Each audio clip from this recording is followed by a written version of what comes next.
How can Robert Irsay continue to shop around a pro football team, and how does the city get a team in the first place? Dick Gelfman joins us now with, we hope, some answers. Well, Dick, I've got the first question. A lot of the fans have been heard on the talk shows this week. Certainly, I've been inundated with hundreds of phone calls, and there's a prevailing theme to many of these calls. It is, let him go, meaning Mr. Irsay. Let him leave town. We'll get an expansion team.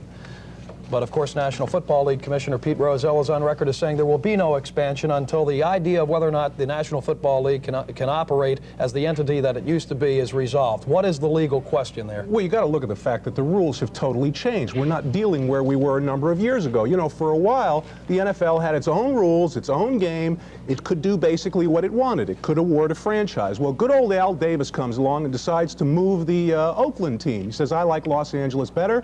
So they're out of there. They take off to Los Angeles. You go in a kind of a move like that, and the NFL turns around and says, wait a minute, you're not moving the team. We've got our rules here. Well, they tested it in court, and when they tested it in court, what happened was the courts turned around and said, Mr. Davis is right. This is an antitrust case. This is a monopoly. You can't do this. You can't restrict the way teams can move. So what happened? The whole ball game, the whole set of rules that these people played by have now been changed.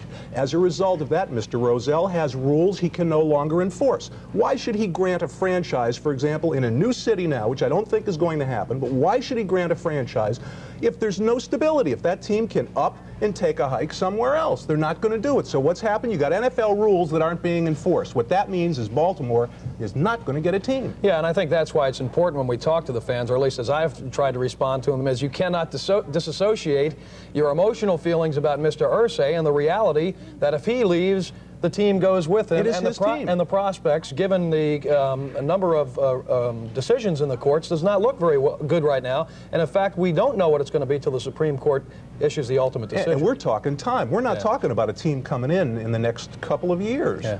Long time. Okay, Dick, thank you. Thank you, Dick. When we come back, a look at this whole episode from a player's perspective. Stay with us.